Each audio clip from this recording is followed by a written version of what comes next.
Hello everyone, welcome to EduTap. So in today's session, we are going to discuss the differences between the current account and the capital account. We will also discuss the components of the both. So before starting with the topic, please subscribe to our YouTube channel if you are new to the channel and join our Telegram channel for the PDF of this session. And you can get the link of the Telegram channel in the description box below. So here is the question that shows you that why this topic is very important, because it has come in the RBI Grade B 2019. The question was that which of the following is not accounted for in the capital account under the balance of payment, and you have to tell that which of these is not a component of the capital account. So you will surely be able to answer this question by the end of the session. So now starting with the topic, see, capital account and the current account is a part, they both are the part of the balance of payments. So what this balance of payments mean? See, this balance of payments is just a record of all the transactions that the country is doing with all the other countries. Okay, like India is transacting with Japan, India is transacting with the USA, UK, many other countries. So BOP tells us the systematic record of the economic transactions, of the inflows and the outflows of the residents of a country with the rest of the world, that how much export we are doing to the other countries and how much imports we are taking from the other countries, or how much investment or how much services we are doing the inflow and outflow of. So this is the balance of payment. Now we can move to the difference between the current and capital account, but before understanding the difference, we need to understand the meaning or the components of the current account. See, current account is the account which takes into account all the trade that is happening in the country. Okay, so the components of the current account is the trade in goods. So current account takes into account that how much trade we are doing in the goods, how much merchandise goods are being traded. So it includes the exports, it includes the imports.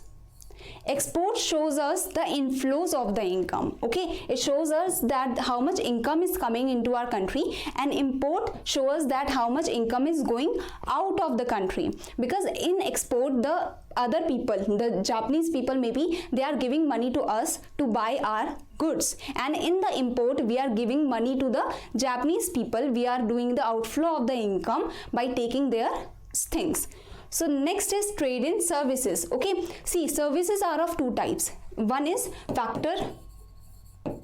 Through the trade in services we can earn the factor income, or we can earn the non-factor income. In this case we will see the net. Okay, net is the minus of inflow and the outflow, that how much inflow is happening of the income and how much outflow is happening of the income. So in the net factor income case, see, factor income is the income that is earned by the factors of production, like the laborers of our country, the workers are of our country, how much they are earning outside the country, the capital of our country, the entrepreneur, the land of our country. So all of this is the factors of production, that is, see, take the example of the labor, the workers that are going outside and working outside and earning the income, they are the citizens of India, so they are earning outside, they are earning the income outside, and there are some foreigners that are earning their income into our country. So the inflows minus the outflows of income.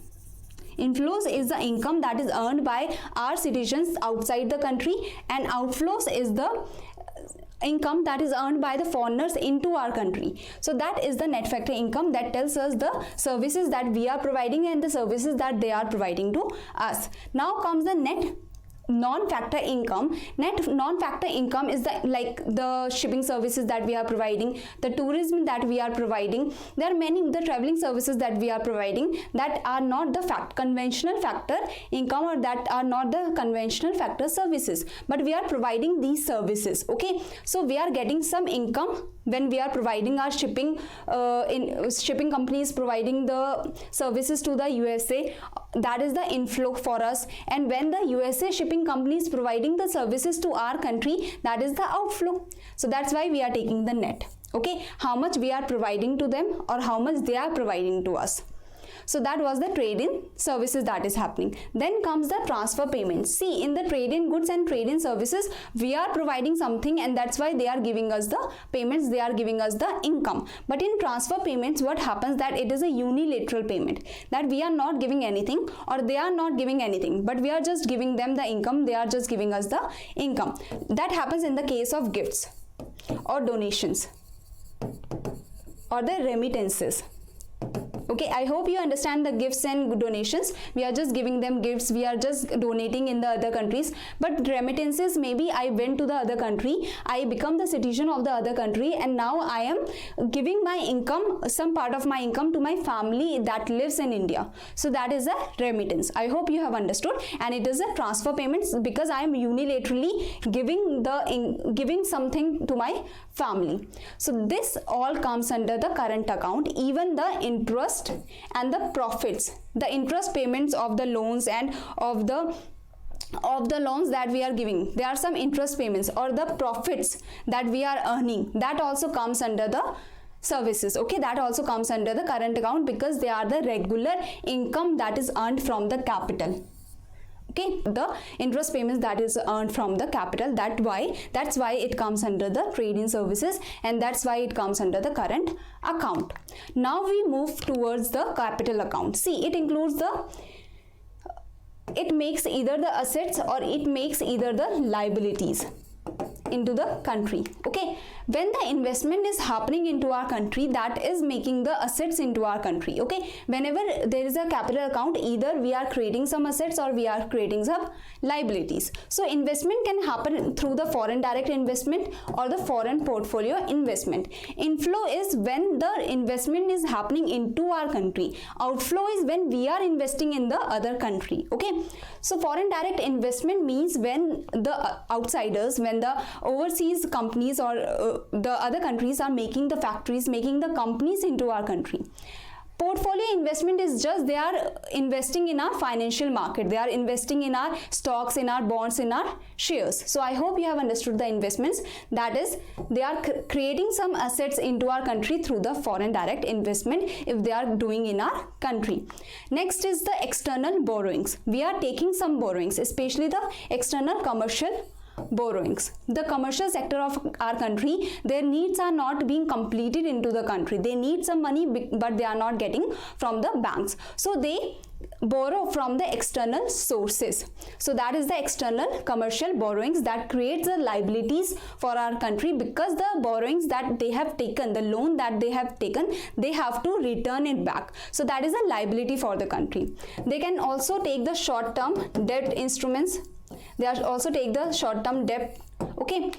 Next is the external assistance. Now I told you about the borrowings, but what about the assistance? Okay, there are aids that is given to the country, to India maybe, and we are giving the other countries, the underdeveloped or that are just developing, we are giving aids to them. That is the loans only, but they are on very low interest rate. That is the help that we are doing, that we are giving them loans, but we are giving them loans as the very less interest rate. So whatever aid is coming into our country, that is the inflow for our country.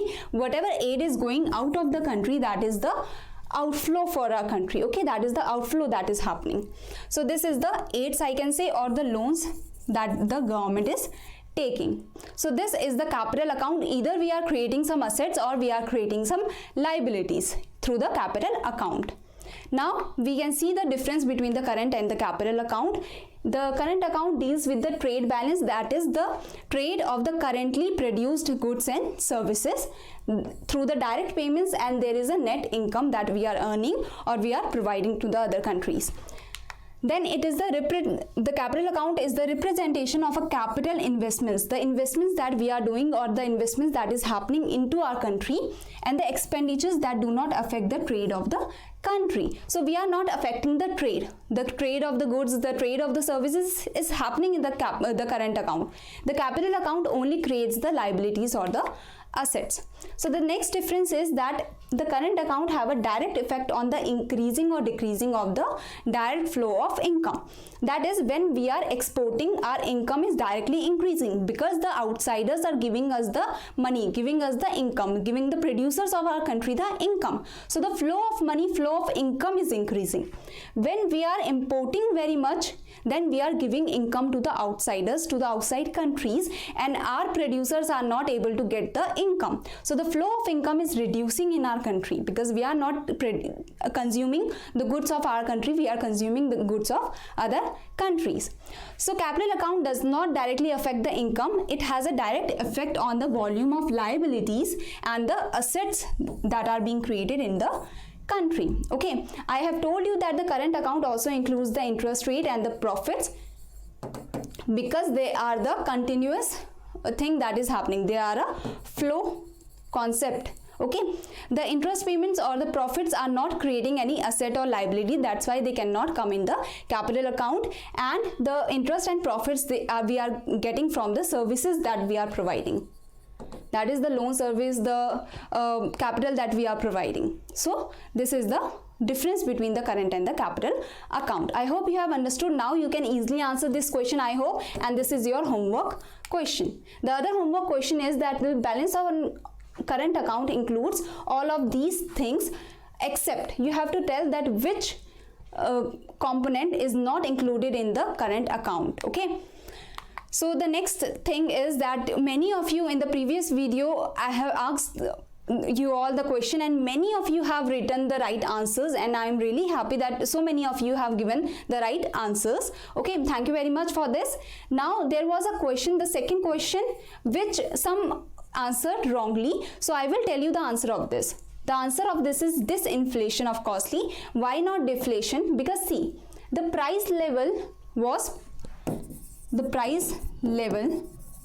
5%. Now this 5%, what does it mean? It is a positive term. So it means the inflation.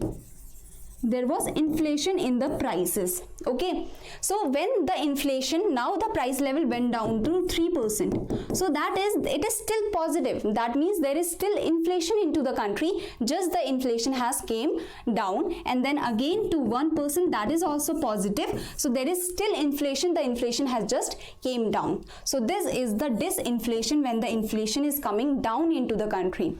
If it was in a negative, if the percentage was in negative, then we could have said that there is a deflation. Okay, here the inflation is there, just the inflation rate is coming down, just the percentage is coming down, it is not in the absolute terms.